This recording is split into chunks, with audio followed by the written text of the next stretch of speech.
car in the ditch right there. They're going to have a bad weekend. I mean, they probably were okay. Maybe they went to the hospital, I don't know, but usually the airbag goes off. But their car's destroyed. And it's an older car, so insurance is not going to cover what the replacement cost of the car. You know, even though cars are really overly priced today, the insurance is going to come along and say, your $9,000 car is only worth $3,500. That's what we're giving you. If you don't like it, sue us in court. And the insurance company has, 100 lawyers. And then they come along later and say, okay, we'll give you $4,600. And then you're like, well, okay, I'll take it. But it's going to cost $9,000 to replace your car so you can go to work. You know, insurance companies actually sell something called replacement cost. They sell, I mean, if you're willing to pay an extra $12 a month, then they guarantee you a certain amount. I mean, it's just all mathematical to them. It's just a numbers game. But most people, instead of buying an extra $25 a month in insurance, look at this thing right here. Instead of buying $25 extra a month in insurance and covering all this stuff, most people try to save $25 a month on insurance while spending $200 a month on coffee. You know, I don't drink coffee anymore, not really. I was down at Walmart. You can buy from Walmart some of the world's best coffee. That guy was driving straight towards me. And then he jerked the wheel back. He wasn't going very fast, he just pulled out. That's why I went over. He was coming straight towards me and then jerked his wheel back into line. He was probably looking at his phone or looking at the floorboard. I don't take any chances, my friend, no. I am a professional driver. Thank God, I'm not bragging. I've just been driving a long time. And by the grace of God, I haven't had a ticket or anything in 35 years. I'm one of those old, slow drivers. Even when I was 30 years old, I'd drive like an old man. I don't do it because of the law. I do it because it makes my older vehicles last twice as long.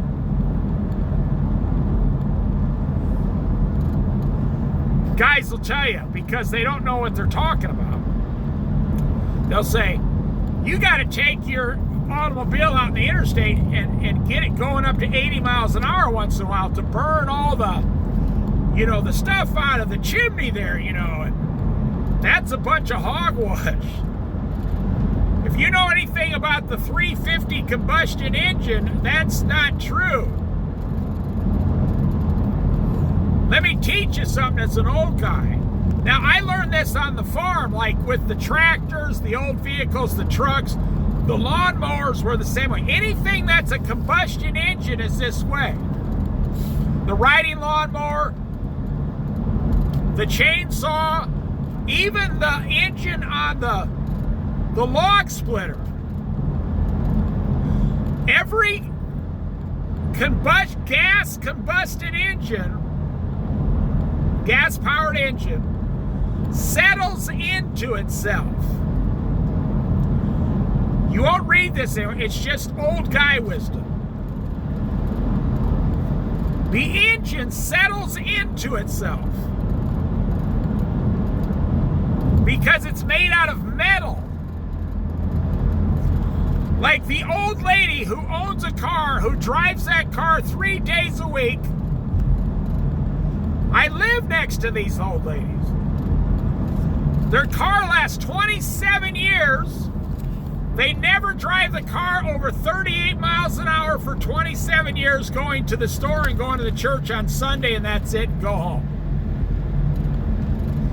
That's how they're able to go from age 60 to 87 years old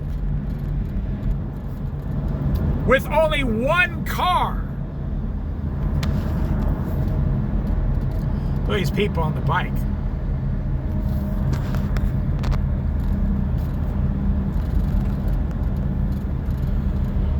They're hitchhiking. So there must be something wrong with one of their bikes. If I had a pickup, I'd pull over and get them, but I don't have any room in here for all of them and 3 bikes, no.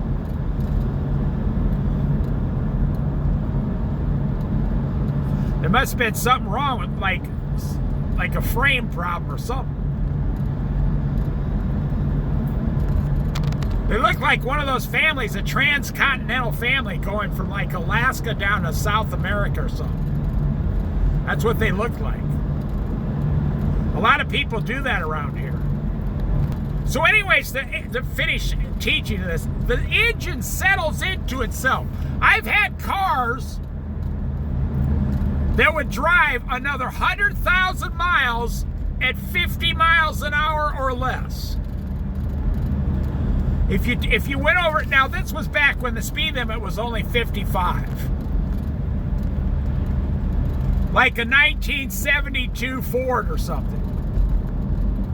That car would literally go another 80 to 100,000 miles at 50 miles an hour.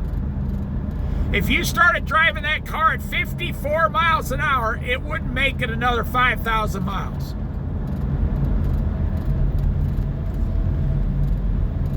The engine would start vibrating slightly, and the parts in the moving parts, you know, the combustion engine really is a man-made miracle. It's all these moving parts going up and down, backwards, sideways, all this stuff inside of a device that's moving down the road. Look at this old truck. See how good that sounded? But that truck wouldn't do good at, 75 miles an hour, trust me. It does good at 55.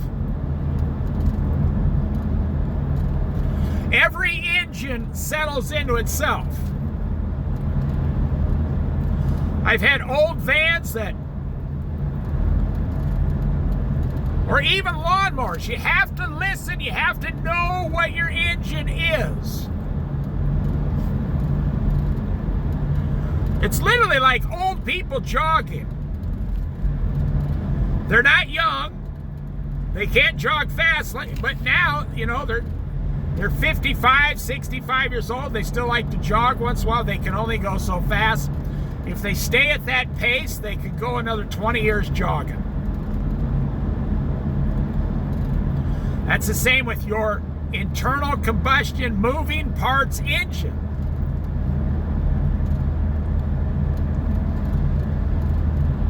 Like that person in the ditch back there. That's why we started talking about this. They wouldn't be in the ditch if they would have paid attention to what the capabilities of their automobile. If they would have been going 10 miles an hour slower, they could have easily veered off that and got back on the road. Because that old car like that they could have steered the car back onto the road. They'd been fine.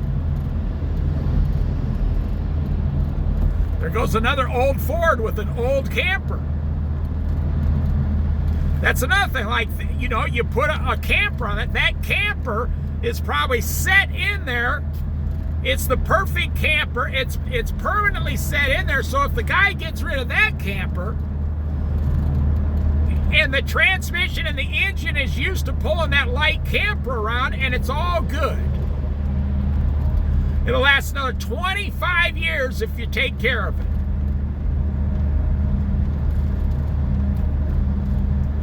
But if that guy goes out and buys a big, huge Lancer, camper, a Coleman camper, that weighs 3 times more. His truck's not going to be able to do it. And now the whole system breaks down. Because you tried to get your engine to do too much. You know, I had to take my car to the mechanic this year. And it turned out to be like an $87 problem, a vacuum problem or something. It was real small. And my mechanic says, now I have 252,000 miles on what I'm driving right now, 252,000 miles. My mechanic says, you know, I was giving him a ride back to my house so so I could go home and he could get in and drive back. He says, wow, this thing sounds good. How many miles are on? I said, 250. He said, this sounds really good. I mean, he's a fantastic mechanic. He only tells the truth. That you might not like it, but he's telling the truth. So I went back to pick it up. He said, well, good news. It was only an $87 problem. I just went ahead and fixed it without calling you. I said, what if I refuse to pay? He just smiled because he knew I was joking. I mean, you can't even get into a mechanic today. Every day this guy has 35 vehicles he's trying to work on. He's a fantastic person, and he's a Christian. That's why I go to him. I told him, you believe in Jesus? He says, yes. I said, I believe in Jesus. Everything you tell me, I will believe. So whatever you say, I'm going to trust you from here on out. He said, wow, I really appreciate that. You know, and his family's involved. He's got children. So he fixed my car, and I went back. He goes, I figured out why your car runs so good. I said, yeah? He said, because that's the first time I've ever seen you drive. He said, you drive like an old man or an old lady. I said, yes, I do. He said, it took us like 10 minutes to get across 3 miles across town with you. He said, that's why your vehicle will run a long time. I said, yep.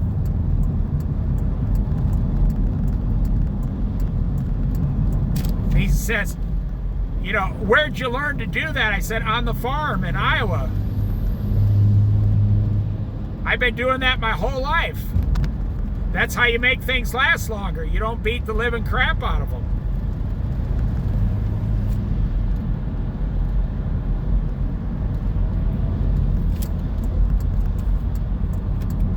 Look at those cars trying to run me right off the road. I mean, I was literally on the shoulder so they could go around me because they're not stopping. You know, in Colorado, the mountains, you know, I lived there 9 years. And I'd be in, you know, a 1984, you know, Chevy van, mostly a Dodge. I mostly had Dodge van, 318 engine. One of the greatest engines ever made. The greatest engine ever made in the history of engines was the Slant 6 engine in the 1960s. 6-cylinder Slant 6. They actually put the engine sideways and all the spark plugs are on one side. I mean, as far as a small economical engine, but that 318 Slant 6, I mean, it would move, you know, sports cars right down the road. And you could even put like a bigger carburetor on it. Well, anyways, I've owned a lot of Slant 6 318s in the back in the day. You ask any mechanic, they'll tell you the greatest engine ever made was the not 318, but the Slant 6. It's like a 225 or something. Well, the second greatest engine, in my opinion, was the Slant 6 engine. It just, not Slant 6, the 318, I'm sorry. It was like a Slant 6. I mean, a regular engine. It just gave a lot more power back in the 1960s, 70s, and 80s. Well, then in the 80s, you know, in those Cadillacs, they tried to put in the 455s, the 495s, you know. We just called them the 500s. They're just total ridiculous. And now in the Corvettes, I can't even tell you, but they, you know, they got things in there that got like 650 horsepower and maybe more. I heard some of them go up to over 700. I could be wrong one way or another. In the brand new Corvettes. But that's an extra $50,000. So, you know, I don't know, what do you got to be, a rock star, you know, to get your hands on one of those? They're literally, you go down, they're $149,000.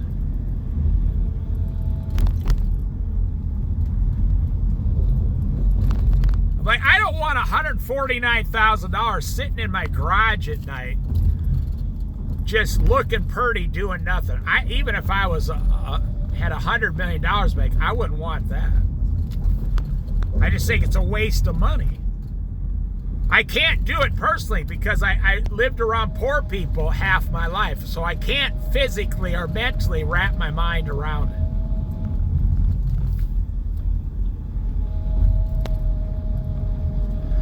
I mean, that's like 10 years of income for some people that I know today. They only make $15,000 a year.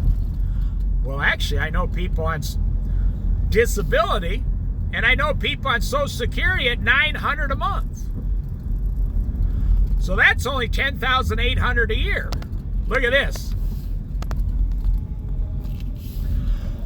Those little Toyotas were some of the perfect camper vans back in the day.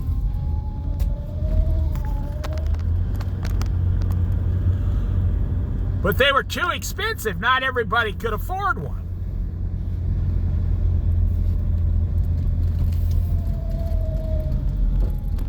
So you'd buy an old Dodge for half price and just make a camper out of it.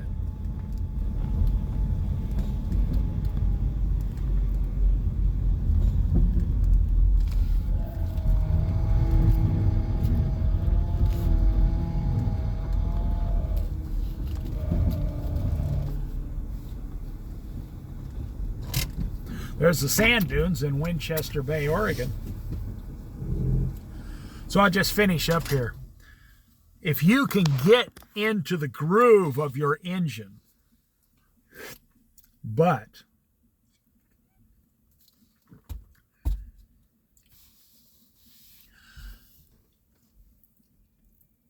you know, I have a friend who had an ATV, a Banshee. A lot of people know who he is.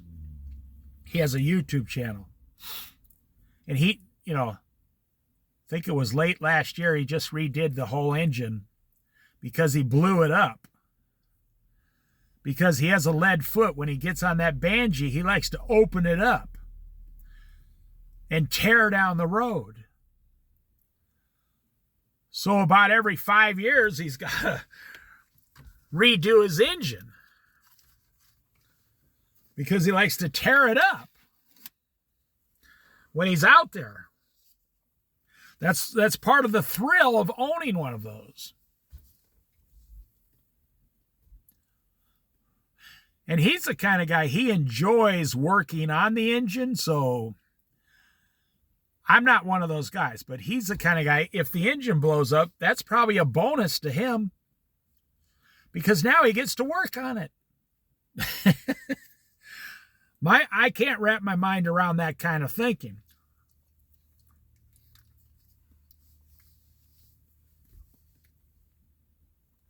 I'm the kind of guy that wants a a 1965 Plymouth four-door with a slant six engine going down the road with, some hot tea, 33 miles an hour.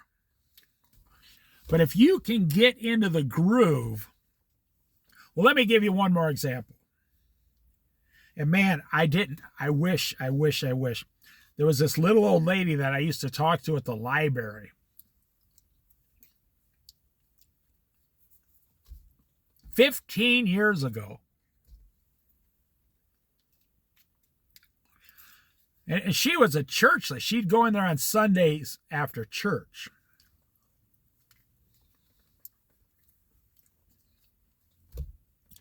And she wasn't the sweetest little old lady on earth, no. She was kind of rough. And, I worked with waitresses my whole life, so I'm used to rough old ladies. Hey, that's just how it is. I'm telling the truth. I worked in places, like Mel's Diner. That was my actual real life. Where you'd have Flo, telling customers off, cursing them, tell them kiss my grits. Truck stop type women back in the 80s and 90s. And so, this little old lady had a car. It was one of the Lee Iacocca cars from General Motors. And I think her children bought it for brand new for $10,000 in the 1980s.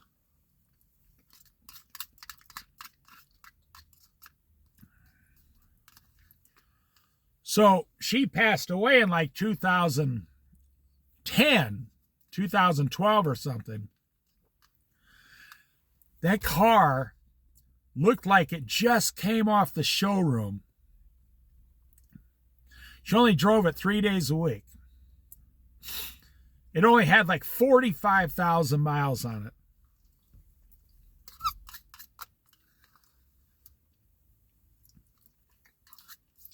I'm eating some cottage cheese. A small cottage cheese. You can buy these little 5-ounce singles cottage cheese for a couple dollars at Walmart to get your calcium. And I asked her once, I said, you want to sell me your car? She says, no. No, my kids are going to want the car. When I die, she says, hopefully it won't be for a long time. Well, she passed away like 4 or 5 years later. After she turned 80, that's it. She was done. And the kids didn't want the car. They only saw a piece of junk old car. They didn't understand what they had. Because, they're going 100 miles an hour trying to live their life. They got brand new cars. So, in the hands of this little old lady, that car would have made it another 30 years.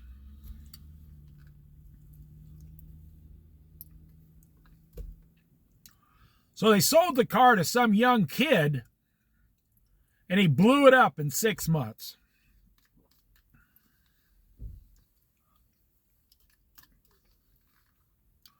The kid literally blew up the car in 6 months, and he thought, that little old lady's family ripped me off, man. That car wasn't worth anything.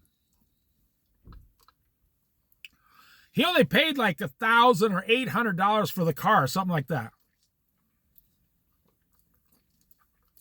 But, he was 19 years old and dumb as a rock as far as automobiles are concerned.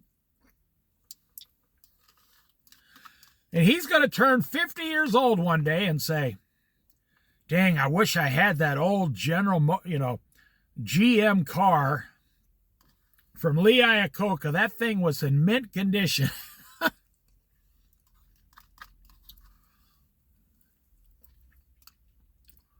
Some people they don't understand how the engine and all the moving parts and the gas pedal and the brakes, and they don't understand how the whole system works. Well, you don't have to understand it. You just have to have general knowledge of how to drive. Now, there are some sports cars, if you don't take them out, like certain motorcycles. I would never buy one, but if you don't take them out and go 130 miles an hour, the bike's not going to do well in the long run. Like a Ferrari, those things are designed to be opened up or they don't run well. I always laugh when people say they want a Ferrari. That's because they're naive and stupid. They don't know what they're talking about. Just go look up, what's the average maintenance cost of a Ferrari per year? Go look it up right now. A brand new Ferrari, 2025. Let's say you won the lottery and you got your Ferrari. You couldn't afford the yearly maintenance on it. It's like $15,000 a year minimum. You don't have $15,000 a year to afford to keep this Ferrari going. So if you get into the mode, and this is true with not just with engines. No. This is true with anything that moves. Any moving part, anything, anywhere. Your refrigerator door, the faucet in your sink, whatever it is. Or if you're swinging an axe to chop wood, that axe likes to be swung, that particular axe likes to be swung at a certain pace. Depending on what kind of axe it is, the length of the metal, the length of the wooden handle, the width of the metal on the axe, the sharpness of the axe. I remember I'd see my grandpa split wood with an axe. Now, my dad wouldn't do it. My dad just built himself a log splitter, said, we'll just use a log splitter. My dad was a mechanical genius. He built it himself. My grandpa would be swinging that axe with almost no effort. He'd just bring it down and the wood would go right in half. And the guy next to him would be struggling to swing the axe. You know, I had a guy tell me once with a shovel. He says, do you know how to use a shovel 8 hours a day?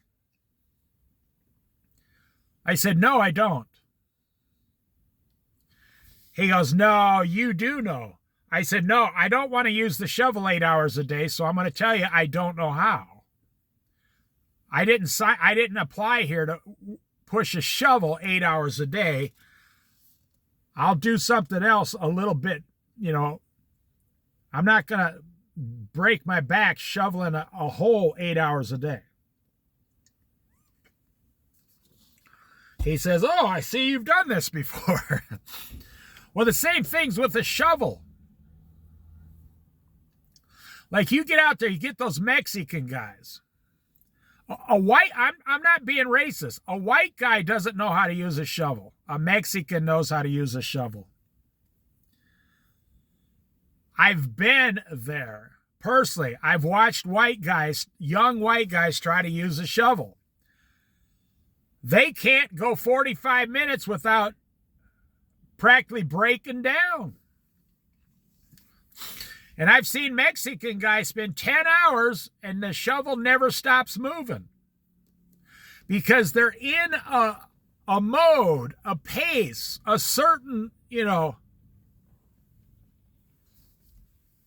they got a certain groove.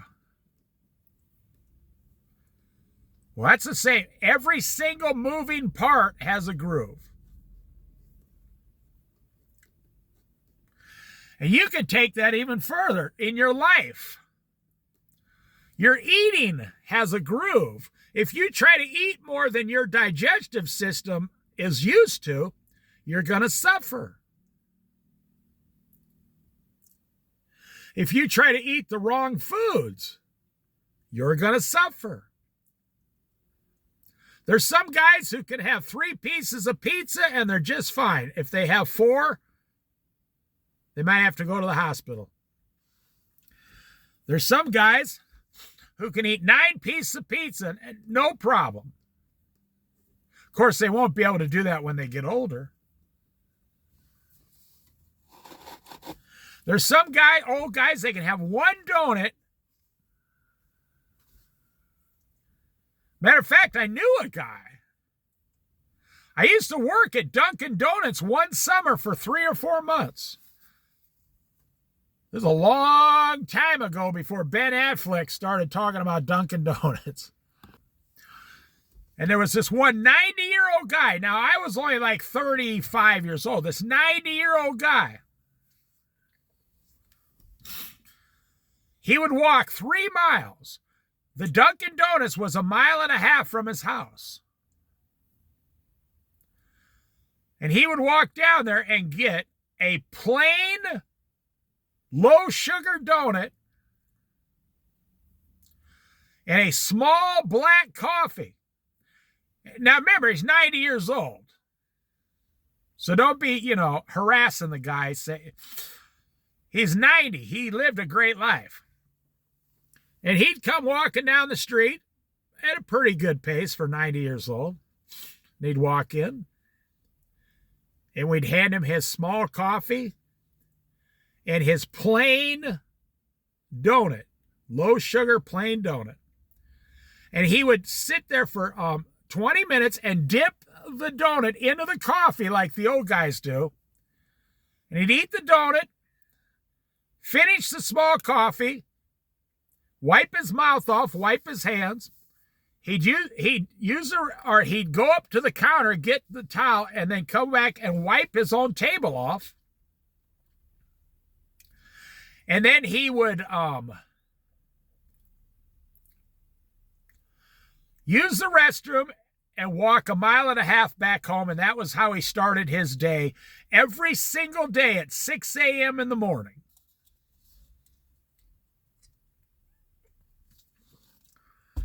And when I was working there for 3 or 4 months, that's one of the guys I knew, one of the customers.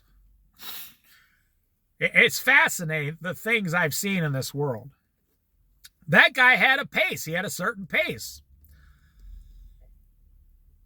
I went out there as a joke once with one of those big, huge, cream-filled, they used to make mega Dunkin' Donuts, cream-filled with sprinkles all over it. Like, it was like the size, 3 sizes of a regular donut. And I said, hey, you want to buy one of these? He started laughing. He said, if I ate that, I wouldn't be making it back home. He taught me this. He said, no. He said, I know my limit. This is it. He said, I don't put sugar in my coffee. I don't put cream. Now, this isn't something a doctor told him. This is something he knew naturally from watching himself for 90 years. Don't let people convince you of something you're not. Follow your own system. And if you follow Jesus, he will use you. Like I said, I'm a Christian. And this guy was still married. His wife couldn't make the walk. He said, I get my 3 miles walk in. I get my 1 little donut, my small black coffee. And back then, a small black coffee and 1 Dunkin' Donut was 79 cents.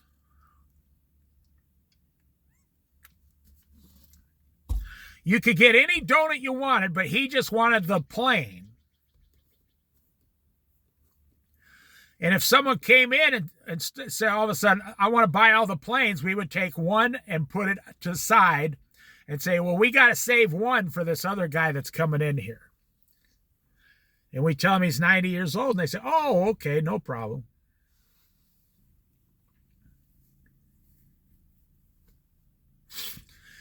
And that's what I'm saying about the internal combustion engine.